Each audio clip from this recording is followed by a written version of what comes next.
যদি আপনি কফি প্রেমী হন তাহলে এই ভিডিওটি আপনার জন্য। আজকে আমি আপনাদেরকে দেখাবো এসপ্রেসো কফি মেশিন ছাড়া কিভাবে লাটে ক্যাপাচিনো মাকিয়াটো বানিয়ে খেতে পারেন। হ্যাঁ, তার জন্য আপনাকে আমার এই নতুন মকাপট কফি মেকারের সাহায্যে ফোমিং করে দেখাচ্ছি।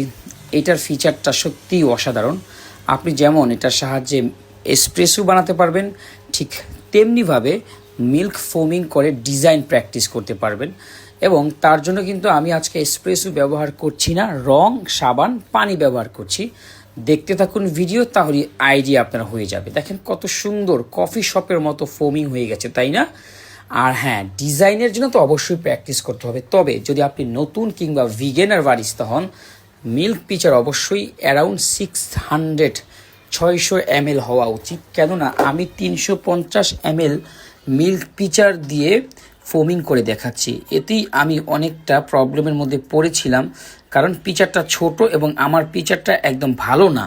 সো একটু ভালো পিচারের সাহায্যে ডিজাইন করতে হবে। আর মেশিনটা কিন্তু অসম্ভব পাওয়ারফুল।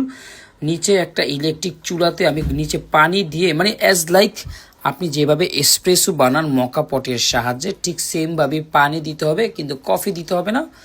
উপরে আরেকটা চেম্বার থাকে, সেটা লাগিয়ে দিতে হবে। হয়তো বা আমি আরও ভিডিও বানাবো, তখন হয়তো আরও ক্লিয়ার কিভাবে ইনস্টল করতে হয় সেটা দেখাবো।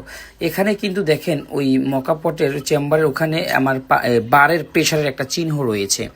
সো এই চিহ্নটা যখন 2-এর কাছাকাছি থাকবে, তখন আপনি মনে করবেন যে আপনার মেশিন সম্পূর্ণ ওকে। আপনি যদি চান ঠান্ডা পানি দিয়ে করতে, তাও পারবেন, তাহলে একটু সময় বেশি লাগবে।